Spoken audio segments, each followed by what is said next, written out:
Doctor Hedgewar जी का हिंदुत्व।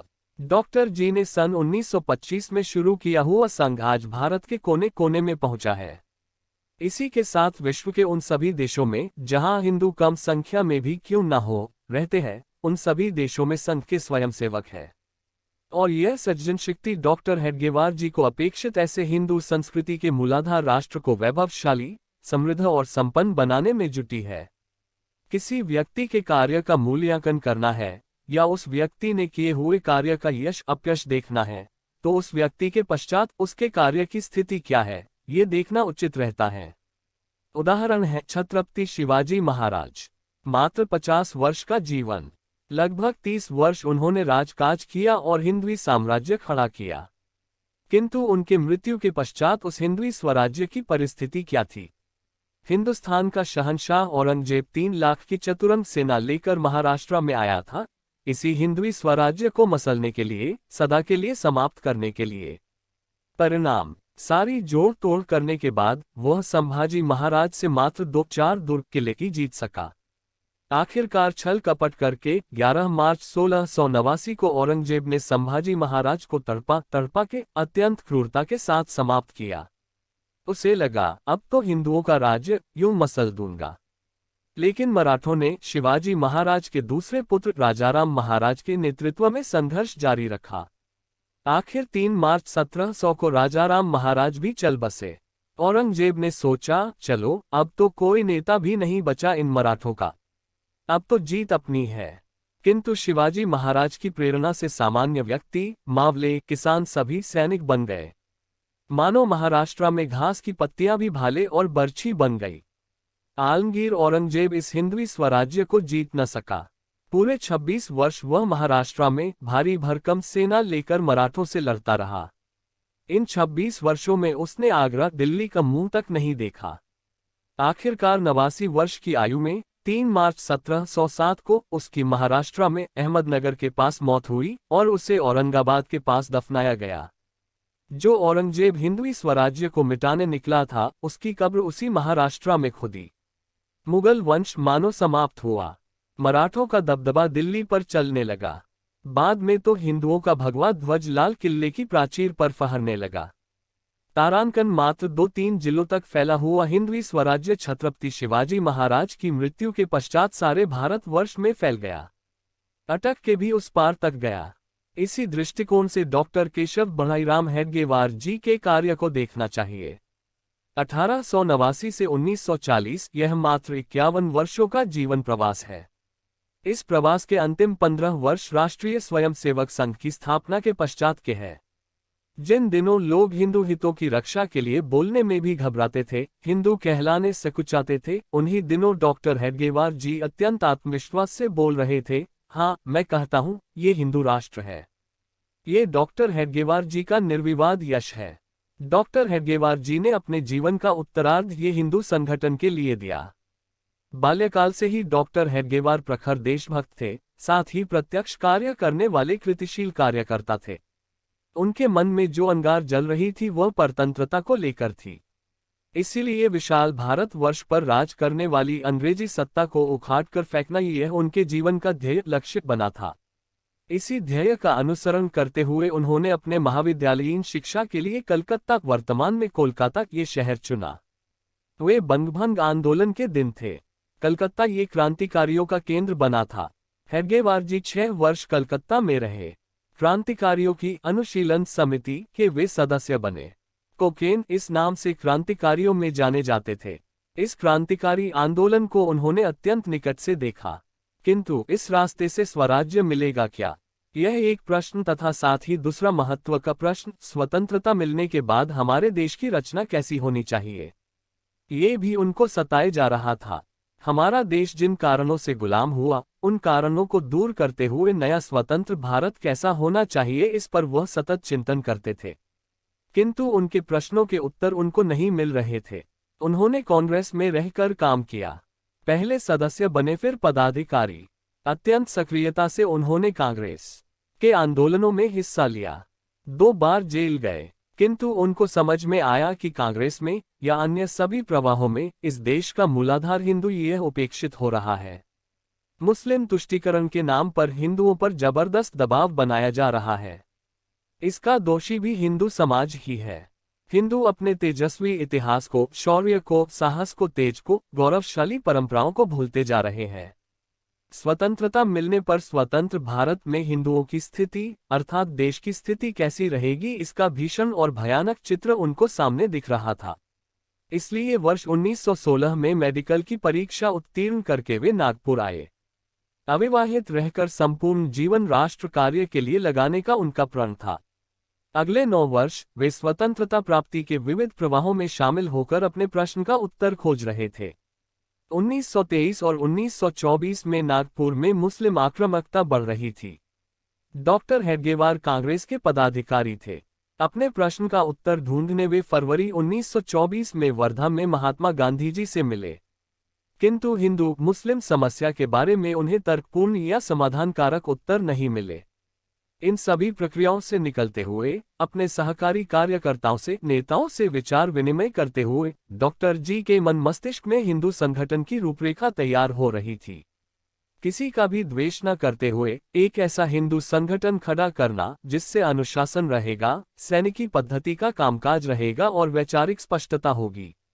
इसी को आगे बढ़ाते हुए वर्ष 1925 की विजयादशमी के दिन, अर्थात रविवार दिनांक 27 सितंबर को नागपुर में डॉक्टर हेडगेवार जी के घर पर संघ प्रारंभ हुआ। ये संगठन मुस्लिम आक्रामकता के प्रतिक्रिया के स्वरूप बना था क्या? इसका स्पष्ट उत्तर है नहीं। दिनांक 28 मार्च 1937 में अकोला के ईस्टर कैंप में स्वयंसेवकों के सामने बोलते हुए डॉक्टर जी ने कहा था, हिंदुस्तान की रक्षा के लिए एक स्वयंसेवक संघ बना है, जिसमें मुसलमान, क्रिश्चियन, अंग्रेज अथवा अन्य देशीय, अन्य धर्मीय लोग रहते या नहीं रहते, तो भी अपने हिंदू समाज को ऐसे संघ का निर्माण करना क्रमप्राप्त आवश्यक था। डॉक्टर साहब की सोच बहुत दूर की थी। ये राष्ट्र संपन्न होना चाहिए, समृद्ध होना चाहिए, शक्तिशाली बनना चाहिए और इसलिए इस देश की जो मूल अस्मिता है, पहचान है, जो हिंदू आचार, विचार और परंपराओं पर आधारित है, वह सशक्त और बलशाली होना चाहिए। ये तभी संभव है जब हमारा देश स्वतंत्र होगा। इसीलिए संघ का प्रारंभिक ध्येय इस देश को स्वतंत्र करने का था। संघ प्रारंभ होने के 2.5 वर्ष बाद, अर्थात वर्ष 1928 के मार्च महीने में नागपुर अमरावती रास्ते के स्टाकी पॉइंट पर विशेष रूप से चुने हुए 99 स्वयंसेवकों को डॉक्टर जी ने स्वयं प्रतिज्ञा दी। इस प्रतिज्ञा में भी स्वतंत्रता का यही भाव प्रकट होता है।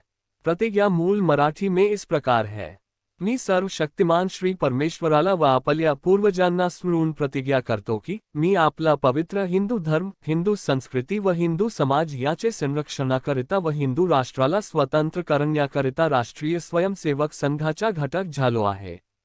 संघाचे कार्य मी प्रामाणिकपणे, निस्वार्थ बुद्धीने आणि तन्मनधने करून करीन, वही व्रत मी आजन पाळीन। जय बजरंग बली, हनुमान की जय।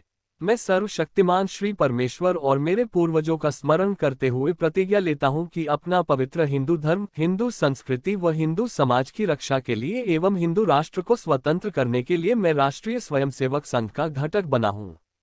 संघ का कार्य मैं प्रामाणिकता से, निस्वार्थ बुद्धि से व तन मन धन से करूंगा। इस व्रत का मैं आजन्म पालन करूंगा। जय बजरंग बली, हनुमान जी की जय। डॉक्टर जी ने जब संघ प्रारंभ किया तब हिंदुत्व ये शब्द प्रचलन में नहीं था। स्वातंत्र्यवीर सावरकर जी ने 1927 से इस शब्द का प्रयोग करना प्रारंभ किया।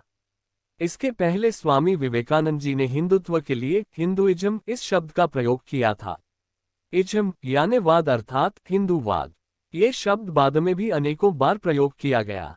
डॉक्टर जी ने हिंदुत्व के समानार्थी शब्द के रूप में हिंदूहुड इस शब्द का प्रयोग किया है।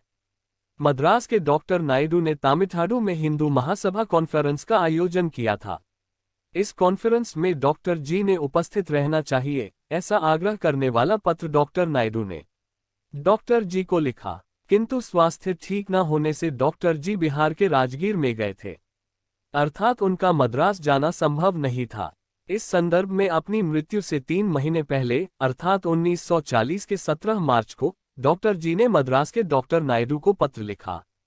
हिंदू समाज में हिंदू जनजागरण के कार्य की आवश्यकता इस पत्र में डॉक्टर जी ने अधोरेखित की है। डॉक्टर जी लिखते हैं, to arouse the dominant spirit of Hinduhood among our brethren of the south. दक्षिण के बंधुओं में हिंदुत्व की सुप्त भावनाओं को जगाने का ये कार्य है। 19 अक्टूबर 1929 को डॉक्टर जी ने नीलकंठ राव सदाफ जी को एक पत्र भेजा है। इसमें डॉक्टर लिखते हैं, स्वयंसेवकों के मन में राष्ट्रीयत्व का पुनर्तः संचार करके हिंदुत्व और राष्ट्रीयत्व में कोई भेद नहीं है, ये दोनों बातें एक ही है, ये तर्कपूर्ण ढंग से समझाना, ये संघ शाखाओं का काम है। डॉक्टर जी ने एक जगह लिखा है, सामर्थ्य है हिंदुत्व का, प्रत्येक हिंदू राष्ट्रीय का, किंतु उसे संगठन का अधिष्ठान चाहिए। वे आगे लिखते हैं, हिंदुस्तान में आज से तो हिमाचल बसने वाले अखिल हिंदुओं का एकरूप और मजबूत संगठन खड़ा करना यही हमारा वर्तमान धर्म है। हम लोगों में राष्ट्रीयत्व की भावना निर्माण करके हिंदू ये सब एक राष्ट्र के अंग है तथा हिंदू समाज के विभिन्न मत पंथों के आचार विचार एक ही प्रकार के हैं, ये वैज्ञानिक दृष्टि से समझाकर प्रत्यक्ष कार्य करना है। डॉक्टर जी का हिंदुत्व समझने के लिए अत्यंत सरल, सीधा और सुगम था। दादाराव परमार्थ उनके परम पूजनीय डॉक्टर हेडगेवार इस लेख में लिखते हैं कि ये देश हिंदुओं का है, ये तो हम सब का विश्वास था। हिंदू बाहर से आए हैं ये कल्पना हमें मान्य नहीं थी। मूलतः हिंदू इसी देश के हैं तथा अपने त्याग, समर्पण और कर्तृत्व से यह राष्ट्र उन्होंने खड़ा किया है। इस देश का राष्ट्रीयत्व ये हिंदुत्व है, इस पर डॉक्टर जी की अटूट श्रद्धा थी। इसलिए इस देश पर पूर्ण समर्पित भाव से प्रेम करने वाला हिंदू है। इस देश की प्रगति के लिए अपने आप को झोंककर काम करने वाला हिंदू है। इस देश की सर्वांगीण उन्नति के लिए प्रयत्न की पराकाष्ठा करने वाला हिंदू है। और ऐसे सारे हिंदुओं का संगठन बांधना ये डॉक्टर जी का ध्येय था। इतने सीधे, सरल और स्वच्छ नजरों से देखने के कारण डॉक्टर जी को हिंदू समाज के भेद विभेद, जाति पाति कभी दिखी ही नहीं। हिंदुओं का संगठन करते समय यह विचार गलती से भी उनके मन में नहीं आया, और इसलिए जाति पाति के चश्मे से जो लोग हिंदू समाज को देखते थे उनको बड़ा आश्चर्य लगता था। महात्मा गांधी जी को भी इसका आश्चर्य लगा था। वर्ष 1934 के दिसंबर में वर्धा में संघ का शीतकालीन शिविर लगा था। उन दिनों महात्मा गांधी जी का मुकाम वर्धा शहर में था। महात्मा जी के बंगले के पास ही यह शिविर स्थल था, इसलिए महात्मा जी को संघ के 1500 स्वयंसेवकों के इस अनुशासित शिविर को देखने की इच्छा हुई। उनकी सुविधानुसार समय तय हुआ। 25 दिसंबर 1934 मंगलवार को प्रातः 6 बजे महात्मा जी शिविर को भेंट देंगे ये निश्चित हुआ। महात्मा जी तय समय पर शिविर में आए। वे वहां लगभग 1.5-2 घंटे रुके। उन्होंने शिविर की सारी जानकारी ली। सभी स्वयंसेवक एक साथ रहते हैं, एक ही पंक्ति में भोजन करते हैं, ये सुनकर और देखकर उन्हें आश्चर्य लगा।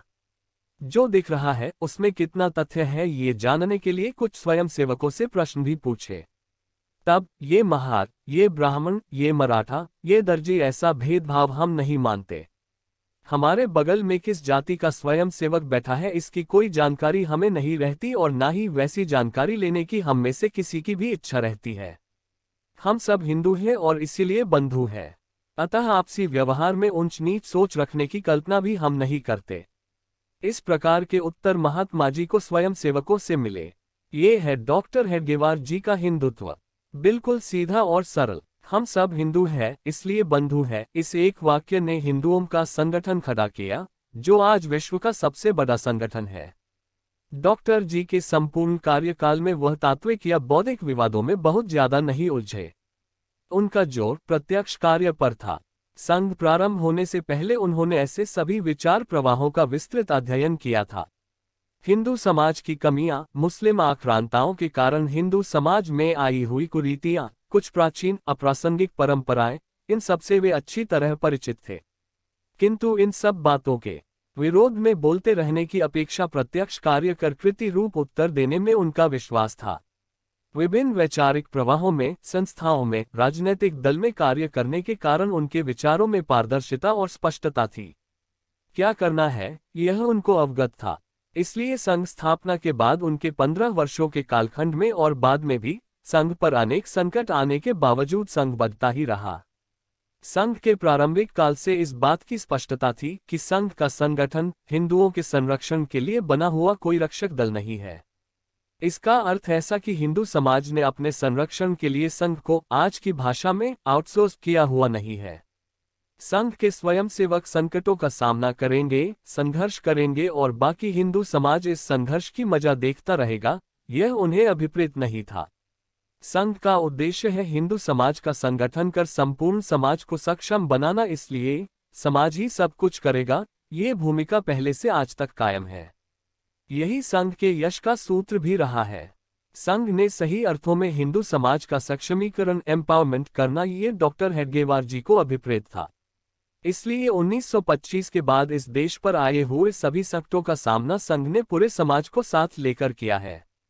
2-3 वर्ष पहले के कोरोना में भी संघ स्वयंसेवकों ने आगे बढ़कर अनेक काम किए, किंतु संघ ने कोरोना के इस संघर्ष में संपूर्ण समाज को साथ लेकर सक्रिय किया, और यही डॉक्टर हेडगेवार जी की दूरदृष्टि सामने आती है। हिंदू संगठन की रचना बनाते समय उन्होंने अत्यंत स्पष्ट और साफ शब्दों में कहा था, हमें पूरे हिंदू समाज का संगठन करना है, समाज में संगठन नहीं करना है। यह अत्यंत महत्व का सूत्र है।